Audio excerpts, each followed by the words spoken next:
10 in 10 podcast. I am your host, Rachel Martin. We are here with Aldo Ocampo. How you doing, everybody? Did I say it? Thanks for having me here. Yes. Did I say it? Okay, good. You said it right. Yes. I love it. And I just realized, too, his company's name, which we're going to get into, is Awakened Opportunities Pathway, otherwise known as AO Pathways, hence A for Aldo and O for Ocampo. That's right. Yes. Smart. Right on the nose for that one. There you go. Sometimes it comes out of us. I like it. Well, we are here to talk about your amazing connections that you have within the community and using your skills and leaderships you've acquired from years and years in the construction industry and helping other people. And I'm so excited to hear more. Oh, well, let me tell you, I'm excited to share it with everybody, right? So, we all have a journey in life, and, my journey has always been just connecting people, right? I've got a lot of people since I was a young kid reaching out to me, asking me questions, asking me to consult them in some way, shape, or form. And, through life's journey, you really get that aha moment, right? And that for me came last year when someone told me, hey, you get phone calls all the time, people asking you questions all the time. Why don't you, capitalize on that? Aha from Ayo. Yes. So that's how Awakened Opportunities, came to life. I like it. Well, and it sounds like you started in construction pretty early on and then took a break and actually served our country, which is so inspirational, and then kind of came back to your roots to help other people. So I joke around when I speak with people and I say, I tell my father I should be retired already. And I don't remember any family get-togethers really. Yeah. Any parties or. Well, you started working at 17. Yeah. So even then, I was digging trenches at 5, 6, 7. Yeah. No labor laws broken. Nope, not at all. Just learning, So my father taught me how to, run pipe, do tile, painting. And you do commercial and residential. Yeah, so, that's how I started. And then I got into my own residential company. I had my trucks, my crew, and, I started expanding. But there was something that I always wanted to do, and that was always to serve the nation, right? Being first generation here, I want to make sure that the Ocampo household had something to give back because this country has given us so much. My parents are entrepreneurs. They own their own businesses back in California. And, growing up, it was something I wanted to do. My father talked me out of it when I was 18. Oh, okay. But I was persistent, and I ended up joining when I was 25. And you were U.S. Army Staff Sergeant. Yes, I moved up the ranks to Staff Sergeant E6. And, in the military, I didn't know how sheltered I was being first generation. Let me tell you, I didn't know what grits were. Oh, gosh. I didn't know a lot of stuff, grits like Southern gravy. eating grits? They're delicious, But lots of butter. I had no idea. So I was lost in the sauce. But I learned so much. And through the military, I was able to get my education, my degrees, really tap into that and get the most out of it. So, I have a lot of love and appreciation for what the military did for me and what I was able to get. So you went from combat to construction, but it was more like construction, combat, construction. Correct. And then into coaching and mentoring other people. What throughout your time in the military kind of made that transition that, okay, I'm ready to go back into construction, but I want to do it slightly different this time? So I knew I wanted to take the next step, something bigger, right? Coming out of the military. And I started that journey 2 years before I got out the military. And I said, okay, how do I get into commercial? Commercial is the big stage for construction. So I put together a plan and I worked towards that. And, what the military did for me as I got back into construction, now this time commercial, was, it really gave me structure and discipline, right? And as I moved up in the ranks in the military, I became a leader. So you become a leader of, a fire squad, a fire team, a squad, and a platoon, right? So it just really instilled that discipline and that structure. And then I carried that over to construction, and I said, how can I move up the ranks in construction, so to speak, right? And I got into management, and now I've been in the corporate world for going on 10 years, right? And I just brought that structure. And for coaching, again, last year, that aha moment was, a lot of people would reach out to me, and I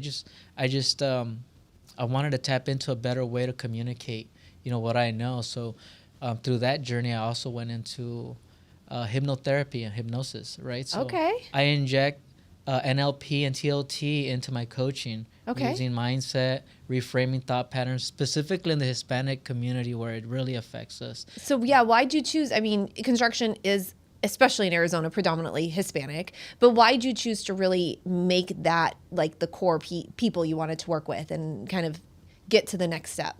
Well, we work hard. Our people work yes, hard. 100% you do. And I want to bring in the corporate background that I have, instill those SOPs, you know, and really help the community go from working hard and grinding every day to working on their business and understanding that their business is a reflection of themselves, right? Mm-hmm. So instilling that structure from the military, instilling that structure from corporate America, condensing it down into a workable and manageable workforce, a work structure for the small business Hispanic community, and let them know that there's a lot of ways to expand on their business, not just working hard, but forecasting down the road, and how do you reverse engineer that, right? So, well, and you're the perfect example of that. You know, like you said, digging trenches to owning your own company, but now leading others. And everybody can take that path as long as you do it the right way, in a sense, and, you know, take pride in it and do it, work hard, but what is the saying? Work hard, but hardly working. Yeah. You know, that kind of thing. So it's like, that's what you should strive for, not just always doing 15, 20-hour days in the sun. Right. And it's really, in my community, sometimes we tend to not trust, especially when we're building our own business. We tend to not trust because we don't want it to go, you know, south, right? Mm-hmm. But instilling the fact that trust in others and allow others to shine. Everybody wants to do a good job. Just kind of step back and let people do a good job and, you know, work on your business. Do you feel like that's what kind of makes you different than other consultants and people in the construction industry? I believe so. I believe that, you know, again, wanting to put myself in a different environment, you know, and how can I push that on to others, right? And it's a different generation now, so it's a little bit more, the new generation is willing to be a little bit more, you know, embrace different thoughts, different ways to do business. Okay. Right. So that helps a lot. And I'm trying to tap into that. Sure. What do you think is kind of the next phase of people in the construction world, and what do you hope for it to be? Well, standardizing their processes. A lot of times we're just not clear in our vision. You know, we get in there, we want to start working, and then we're out of work. We're not forecasting down the road 6 months to a year out, creating backlogs. So how do you do that? Mm-hmm. You know? And it's not always saying yes. Right. Exactly. I think that's what a lot of people in the Hispanic community think. Oh, they're just always going to say yes and figure out how to do it. Mm-hmm. But sometimes it's okay to say no. And that's true for any boss. That's true for any owner. That's true for any individual. Yes, absolutely. So, you know, taking a step back and digesting it, just thinking, hey, you know, you know your effort, you know who you are, mm-hmm. right? As a business owner, and as a dad, person, a brother, yes, exactly, son, you know, mother, anything, right? And allowing others to shine. It's okay. It's okay to step back. That. Do you have a story, an inspirational story of somebody you kind of helped coach and bring along the way, and kind of look at it and go, oh my God, I can't believe I helped him or her achieve that? Yeah. So there's actually a close friend, I would say now, met here in Arizona.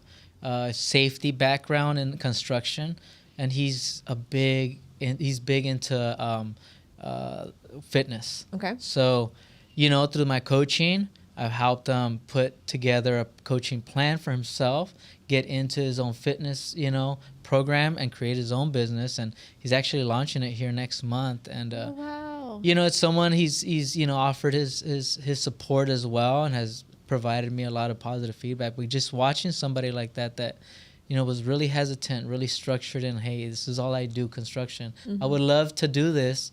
And I said, why wouldn't you do it? Yeah, it's just like, changing that mindset. Decision, to hold yourself back. And, you know, again, through some work.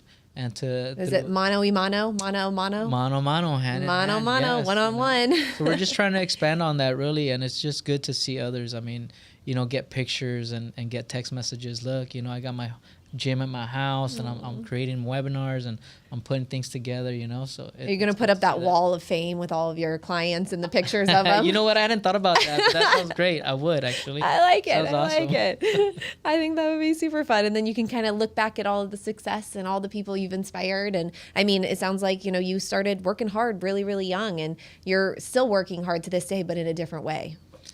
And that's what I want to change. Honestly, it's about giving back, right? It's about giving back to the community. How do we do that, right? Mm-hmm. So through Mano, that was born out of a need. I honestly wasn't even thinking about creating a community. It was never in my mind. But I had 3, 4, 5 business owners telling me, "Hey, you're part of these networking communities. Why don't you begin your own? Like, we'd follow you." Yeah. And so that's how it was born. That's amazing, and it's just going to get bigger and bigger. That's the plan, Hey. just giving back. Ayo doing the aha. Yes, Ayo. AO. Okay. Well, yes, AO Pathways, or Awakening Opportunities Pathways. Thank you so much for joining me today. And I learned about a world I don't know anything about except to call and say, hey, I got something for you to work on.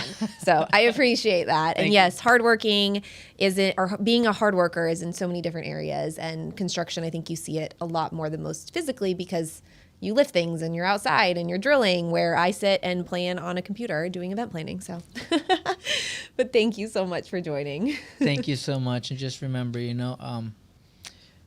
the builders out there, everybody, men and women, they're working hard. The veterans out there and everybody here, we all contribute to the fabric of society, and we're all part of creating a better ecosystem. So do everything with love and compassion and give back, because, if we put it out there, it always comes back. Yep. I 100% agree. That is a great way to end and hopefully continue in everybody who's listening's life today and tomorrow and continuing. So thank you so much for joining the 1 in 1 podcast, not 1 in 1, 10 in 10. There we go. 10 in 10 podcast. See, I'm just thinking on a one mindset here about being inspiration to other people in kind. So thank you guys so much for joining, and we'll catch you next time.